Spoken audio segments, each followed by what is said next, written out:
நெல்லை மாவட்டம் நாங்குநேரி தொகுதிக்கு தேர்தல் பாதுகாப்பு பணிகளுக்காக வருகை தந்த திரிபுரா மாநில எல்லை பாதுகாப்பு படை வீரர்களுக்கு உற்சாக வரவேற்பு அளிக்கப்பட்டது.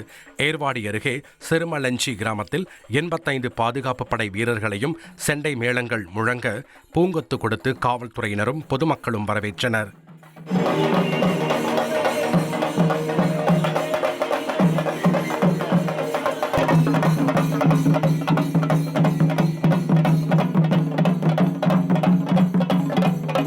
அதேபோல் திருப்பூருக்கு தேர்தல் பாதுகாப்பு பணிக்காக குஜராத்திலிருந்து மத்திய CRPF வீரர்கள் வருகை தந்தனர். அவர்களை மாநகர துணை கமிஷனர் தீபா சத்யன் பூங்கொத்து கொடுத்து வரவேற்றார். வந்திருந்த 120க்கும் மேற்பட்ட பெண் வீரர்களுக்கு மகளிர் தின வாழ்த்துகளும் தெரிவிக்கப்பட்டது.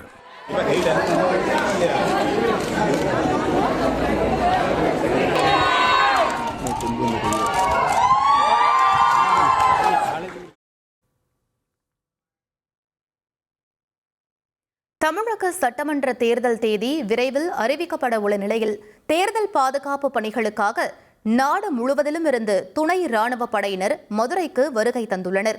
மதுரை கூடல் நகர் ரயில் நிலையத்திற்கு வந்தடைந்த அவர்கள் அங்கிருந்து தங்கும் இடங்களுக்கு புறப்பட்டு சென்றனர். தேர்தல் அறிவிப்பு வெளியானவுடன் தொகுதி வாரியாக பாதுகாப்பு மற்றும் தீவிர கண்காணிப்பு பணிகளில் இவர்கள் ஈடுபடுத்தப்பட உள்ளனர் என்பது குறிப்பிடத்தக்கது. நெல்லை மாவட்டம் திசையன்விளை பகவதியம்மன் கோவிலில் ஊஞ்சல் உற்சவம் விமர்சையாக நடைபெற்றது. கடந்த மார்ச் 1ஆம் தேதி முதல் கொடை விழா நடைபெற்று வருகிறது. இந்நிலையில் அம்மன் சிறப்பு அலங்காரத்துடன் ஊஞ்சலில் எழுந்தருளினார். அம்மனை சுற்றி பெண் பக்தர்கள் கும்மியடித்து வழிபாடு செய்தனர்.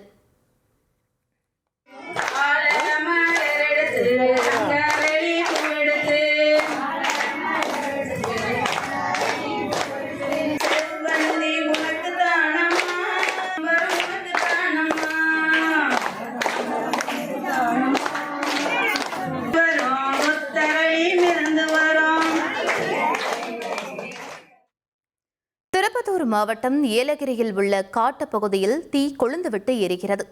மர்ம நபர்கள் காட்டுப்பகுதிக்குள் தீ வைத்ததே இந்த அசம்பாவிதத்திற்கு காரணம் என கூறப்படுகிறது. இந்த தீயானது பல்வேறு பகுதிகளுக்கும் பரவி வருவதால் அப்பகுதி மக்கள் மற்றும் சுற்றுலா பயணிகளிடையே அச்சத்தை ஏற்படுத்தியிருக்கிறது. சுகாதார மையம்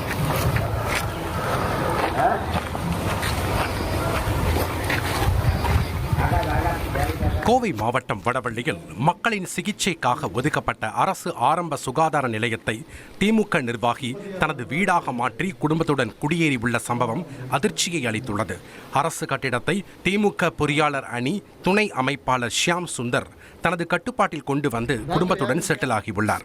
மருத்துவ உபகரணங்கள் இருக்க வேண்டிய இடத்தில் சமையல் பாத்திரங்களும், நோயாளிகள் இருக்க வேண்டிய இடத்தில் படுக்கைகளும் இருப்பதை கண்டு மக்கள் ஆத்திரமடைந்துள்ளனர். இதுகுறித்து தட்டி கேட்ட சமூக ஆர்வலரிடம் மருத்துவரிடம் அனுமதி பெற்றுதான் தங்கியுள்ளேன் என திமுக நிர்வாகி பதிலளிக்கும் வீடியோ சமூக வலைதளங்களில் பரவி வருகிறது.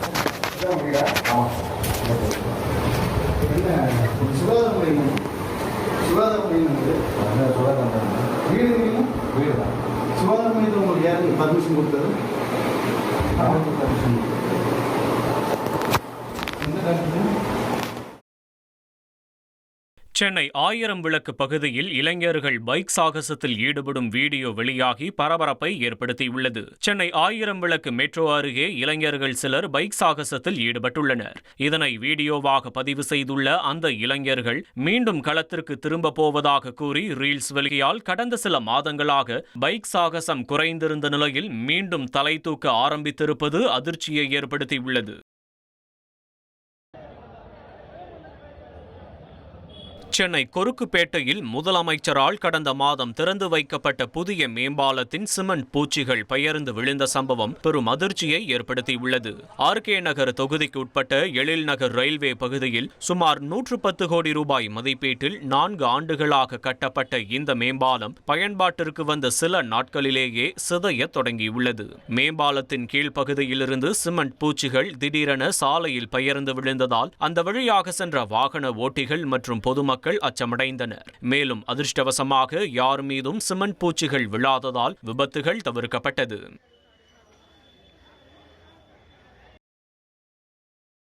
திருச்சியில் பிரதமர் நரேந்திர மோடி கலந்து கொள்ளும் கூட்டத்திற்கான பணிகள் தீவிரமாக மேற்கொள்ளப்பட்டு வருகின்றன.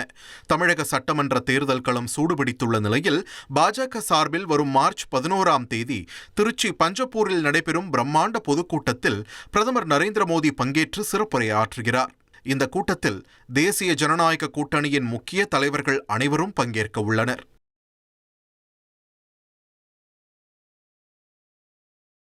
மகளிர் தினத்தன்று ஈரோடு மாவட்டம் கொடுமுடியில் திரைப்பட நடிகை KB சுந்தராம்பாளின் முழுவுருவ வெண்கலச் சிலையை தமிழக முதலமைச்சர் மு.க.ஸ்டாலின் காணொலி காட்சி மூலம் திறந்து வைத்தார்.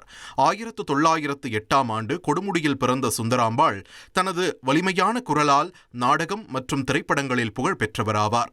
விழாவில் அமைச்சர்கள் மற்றும் குடும்பத்தினர் கலந்து கொண்டு சிலை அமைத்ததற்காக முதலமைச்சருக்கு நன்றி தெரிவித்தனர்.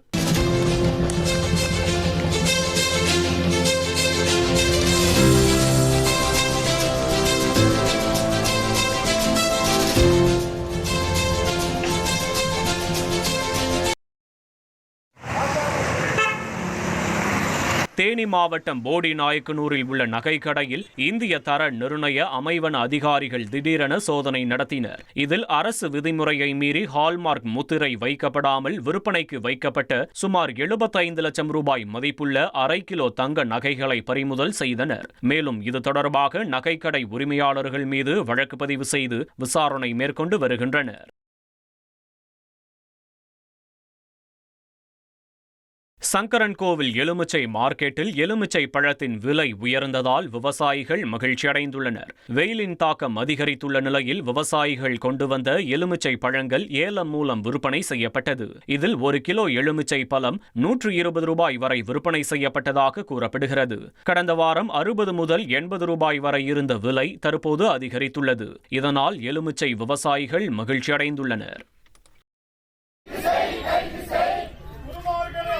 கொடைக்கானலில் நிலம் ஆக்கிரமிப்பு விவகாரத்தை எதிர்த்து தேவாலயத்தைச் சேர்ந்த பாதிரியார்கள் மற்றும் 100க்கும் மேற்பட்டோர் சாலை மறியலில் ஈடுபட்டதால் பரபரப்பு ஏற்பட்டது.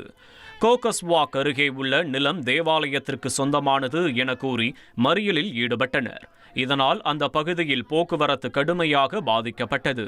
நீண்ட நேரம் காத்திருந்த சுற்றுலா பயணிகள் மறியல் செய்தவர்களுடன் வாக்குவாதத்தில் ஈடுபட்டதால் பதற்றம் ஏற்பட்டது.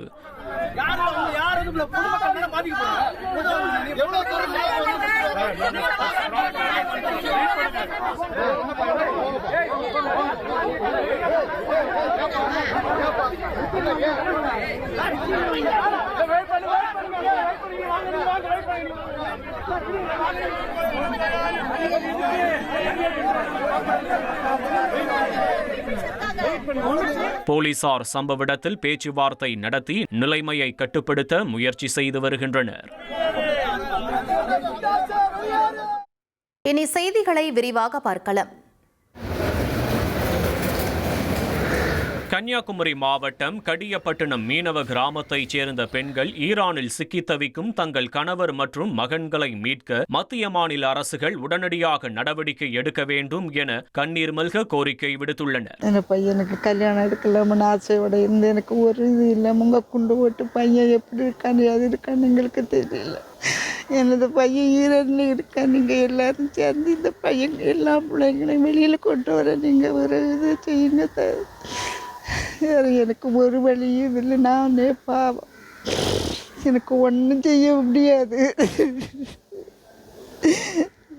ஈரானில் போருக்கு மத்தியில் சிக்கியுள்ள கன்னியாகுமரியைச் சேர்ந்த மீனவர் லியோ பாபு தங்கள் உயிர் எப்போது போகும் என்ற அச்சத்தில் இருப்பதாக உறவினர்களுக்கு வீடியோ அனுப்பிய பின் அவர்களை தொடர்பு கொள்ள முடியவில்லை என உறவினர்கள் தெரிவித்துள்ளனர். ஒவ்வொரு நாளும் நைட்டு தூங்கும் போதும் ரொம்ப பயத்தோட ஒரு மன அச்சத்தோட நாங்கள் தூங்குதோம். காலையில் எழும்ப மாட்டோமா, இல்லாட்டா அந்த குண்டு எங்கள் மேலே வந்து எழும்பா அப்படின்னு சொல்லிட்டு ஒரு காத்தடிச்சு இந்த கதை வந்து அடிச்சா கூட குண்டு தான் நினைச்சு நாங்கள் தூக்கத்தில் எழும்பெழுந்து ஓடுதோம் ராத்திரி. எங்கள் ஊரில் எல்லா ஒரு 100க்கும் மேற்பட்டவங்க வந்து இந்த நிலைமையில தான் இருந்துட்டு இருக்காங்க. கணவன்களை அனுப்பிட்டு, மகன்களை அனுப்பிட்டு, கல்யாணம் முடியாத பசங்க, அந்த மாதிரி நிறைய பேர் அங்கே இருக்காங்க. எல்லாருமே ரொம்ப கஷ்டத்தில் தான் இருந்துட்டு இருக்கோம். இங்கே கடற்கரை கிராமம் முழுவதுமே இந்த கண்ணீரில் தான் இப்போ இருந்துட்டு இருக்கோம். ஒரு 7 நாளாக 9 நாளாக இதுதான் நடந்துட்டு இருக்கு. அங்கே என்ன நிலைமைன்னு எங்களால் புரிஞ்சுக்க முடியல. நியூஸ் பார்க்கும்போது அதில் ஒவ்வொரு அங்கே அணுகுண்டு போடுறாங்க, இங்கே போடுறாங்கன்னு சொல்லும்போது எங்கள் கையில் உயிரே இல்லை. மத்திய அரசும் மாநில அரசும் சீக்கிரமாக அவங்கள பாதுகாப்பு, அவங்க இருக்கிறாங்க அப்படின்னு ஒரு உறுதியை எங்களுக்கு தரணும். முதல்ல அவங்களுக்கு இந்த உறுதியை தந்துட்டு அவங்களுக்கு நல்ல சாப்பாடு கொடுத்து அவங்கள சீக்கிரமாக கொண்டு வரதற்குரிய எல்லா நடவடிக்கையும் மத்திய அரசு மாநில அரசு எடுக்குமாறு நாங்கள் கேட்டுக்கிறோம்.